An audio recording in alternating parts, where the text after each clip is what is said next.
Tumefanikiwa kufanya kilimo katika mikoa zaidi ya 10. Tunalima zao la mahindi na maharage, alizeti, mpunga pamoja na machungwa na parachichi katika mikoa mbalimbali. Lengo la kampuni ni kuhakikisha kwamba mazao tunayoyazalisha lazima yazalishwe na kuingia katika mnyororo wa thamani na kuongezewa faida kwa kutengeneza bidhaa ambazo zinaweza zikauzwa na baadaye kuleta gawio kwa watumiaji wake. Tumefanikiwa kufanya hili katika mkoa wetu wa Manyara, ambapo pale tumeanza katika mradi wa mahindi pamoja na alizeti. Mpaka sasa hivi tuna takribani ekari 5 ambazo tayari ziko katika utekelezaji, na tunategemea kuziboresha na kuzitengenezea mfumo rasmi wa kilimo cha kisasa ambao ni mfumo wa umwagiliaji. Mradi huu ndio mradi mama ambao umetufanya tuitishe mkutano huu na kuambia kwamba sasa kampuni inaingia katika soko la hisa. Inaingia katika soko la hisa, lengo kuu ni kuhakikisha kwamba tunawafikia Watanzania walio wengi ili waweze kununua hisa za kampuni yetu na waweze kupata sifa za kuwa wanachama, na baada ya kuwa wanachama waweze kupata sifa za kulima na kampuni hii.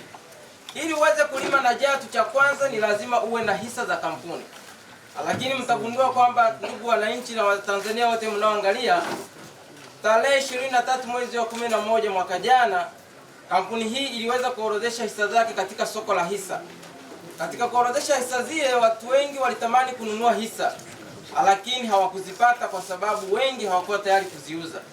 Na kwa kuwa kampuni ilikuwa imetoa hisa za awali ambazo tunaita kwamba initial public offering, ndio maana tukaanza utaratibu wa kutafuta namna ya kupeleka hisa nyingi sokoni ili Watanzania walio wengi waweze kuzipata na baadaye waweze kushiriki katika miradi tunayoifanya. Na ndio maana utashuhudia katika kipindi hiki tumeweza kufanikisha kwa kushirikiana na mamlaka husika za kiserikali kwa maana ya Capital Markets and Security Authority MOCA pamoja na DSE, tumeweza kufanikiwa kupitisha prospectus ambayo sasa imeidhinishwa rasmi kama waraka muhimu wa kumwelekeza mwekezaji ili tuweze kufanikisha mradi huu. Katika waraka huu, Jatu imeweza kuzungumzia mambo yote ambayo tumeyafanya angalau kwa miaka 3 iliyopita, na utaangalia kwamba Jatu imeelezea ni kwa namna gani tumeweza kukua kuanzia kipindi ambacho tumeanza mpaka hapa tulipofikia. Ndugu waandishi wa habari, ni dhahiri kwamba kampuni hii imekuwa ikikua mwaka hadi mwaka. Ukiangalia kuanzia ongezeko la wanachama, tulianza tukiwa waanzilishi 12 ambao ndo waasisi wa awali wa kampuni hii. Lakini mpaka kufikia sasa hivi kampuni hii imeshafikia wanachama zaidi ya 30,000, imeshafikia wateja ambao wananunua bidhaa zake zaidi ya 70,000, imeshafikia wakulima ambao wanalima na kampuni hii zaidi ya 5,000.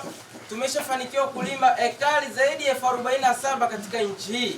Na sasa hivi tunategemea kuongeza ekari nyingi zaidi kulingana na kile ambacho tunaenda kukifanya katika Watanzania.